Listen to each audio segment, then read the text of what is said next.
This is Stacy McKibben with the Master Communicator podcast, where CEOs, senior leaders, and C-suite executives share their advice. It's 6 questions in 9 minutes because the best leaders know how to share their ideas concisely and quickly. Let's jump right in. Question number 1.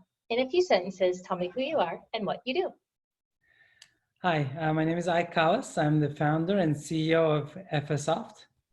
I'm here at Ephesoft. We help companies automate their business processes with contextual data, so that they can get to autonomous enterprise level. We help companies in accounts payable, insurance, mortgage, wherever there is a lot of paperwork and emails and documents. We can automate those processes for our clients. We have about 1,000 enterprise customers in 52 countries, so I'm pretty happy with where we are. That's amazing. Well, I'll be really excited to hear your insights today and your thoughts about leadership and communication. What's the best thing about leading people from your perspective? I'm curious. I get high on seeing people grow. At the company, we not only nurture the young talent and give them skills, but we also help our customers and partners grow. That's the best part of my job. As I started about 10 years ago, ever since the first day, I started hiring new college graduates with no experience and combine them with the experienced people in the company, so that this can become a great way to cultivate new talent, a new generation. So that's almost kind of like a mentor or buddy system, where you're kind of like really pairing them up with somebody internally to help them to be more successful along the way. That's right, but also recognizing that this is an enterprise, right? We've been awarded Inc. 500 fastest growing companies. Even though we bootstrapped for 7 years, then we invited venture capitalist firm for high growth.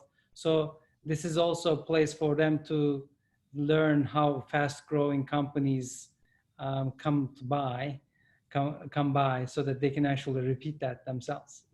That's amazing. What a great training ground. Question 3 for you. I often hear from other leaders that business would be great if it weren't for that pesky people part. I'm curious, what are your thoughts about that? Oh, that's complete opposite in my book. The great people build great products. Great people provide the value of those products to our customers, and our customers are the one using it. So without people, nothing happens.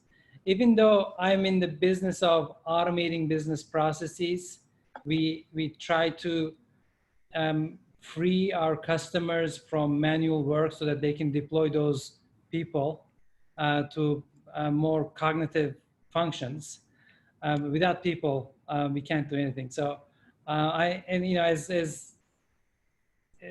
I said before, my mission is to nurture people as well. So I'm complete opposite.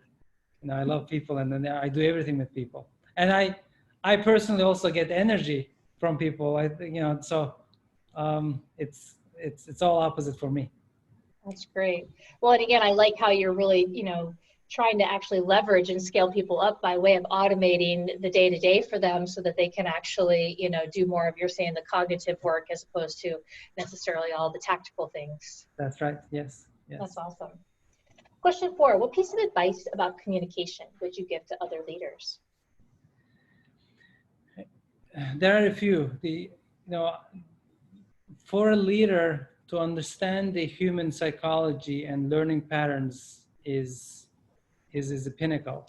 So I read a lot about the psychology, the emotional intelligence, emotional agility, first to understand myself. But when you understand the human psyche, then you can start to digest how to give the information more accurately, more precisely, and repetitively. Some people learn auditory, some people learn by reading it. I think there are like 9 different ways for people to learn, right? So you may have to give the same message over and over again in different mediums and different times to your people. And eventually, when you get to a certain level of scale, then you need to let your leaders start doing the same thing, because, to give you an example, we have our set of core values, and that in the company that we live by. We hire people if they meet those.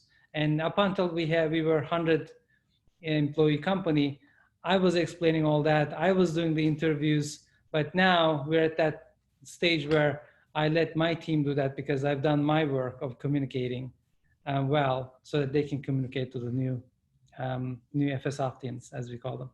Yeah, I like how you talk about, kind of giving them that power, letting them have the reins to be able to do that, because it's through that, that empowerment that they actually get the practice that they need to develop those skills. So that's pretty cool. That's right. Yeah, the founder and CEO needs to recognize where you are at the stage of a life cycle of your company. When you're 10 people, 20 people, when you have 100 customers versus 10,000 customers, right? You're going to do different things in different ways. So you just need to be cognizant of that. Absolutely. Question 5, what other people like yourself, what other business leaders like yourself should be on the podcast, right? So I'm thinking about what other community leaders have an influential voice, or who are you paying attention to that's out there right now that should be on the podcast? Sure. The reason I'm an entrepreneur, because I believe startups are ways to affect the community in a good way, right? Startup on its own, the smallest community you can bring around a commercial goal, right? So that's what I'm doing, and there are a lot of founders like that are affecting our communities. So I know a lot about technology startup CEOs, because we're in the same mindset. Our hearts are the same, or these are techie entrepreneurs who are trying to change the world with one product at a time. So I know a lot of those folks. I can introduce you. It will be my pleasure.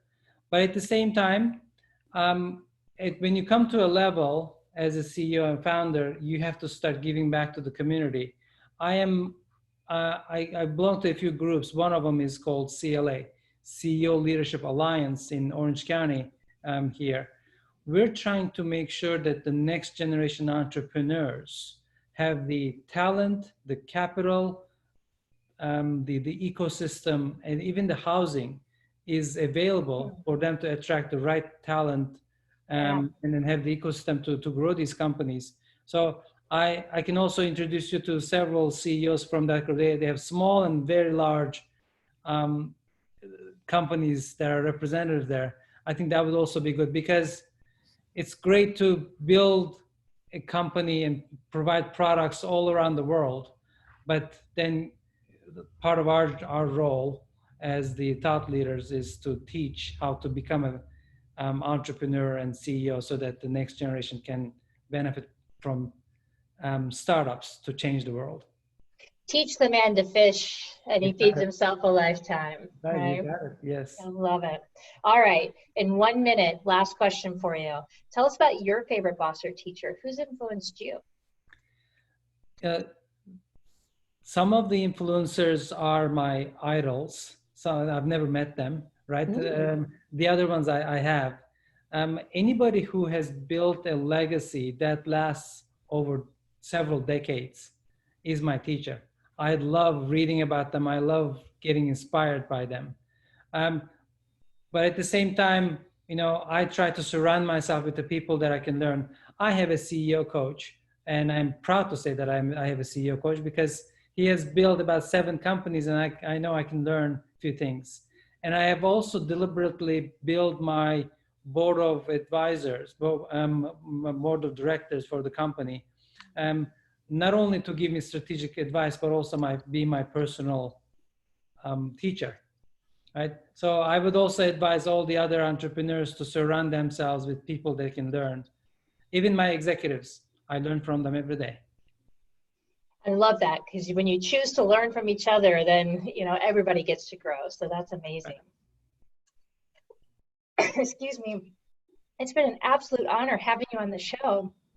Excuse me. How can people find you if they want to reach out? Thank you. And it's my absolute pleasure. Thanks for inviting me.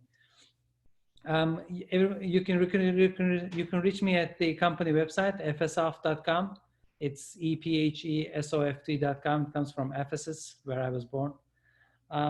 So I'll be there. All my email and my contact information is there. And we'll certainly have it up on the description as well. So when people watch the show, they'll be able to find you that way too. Thank you. Well, it's been an absolute pleasure, Ike, to have you on the show. I do hope that you come back and join us again for a future episode. But in the meantime, this is Stacey McKibben with the Master Communicator Podcast. For more ideas and insights, please do go check us out at www.concilioteam.com. And we look forward to seeing you again next time. Take care.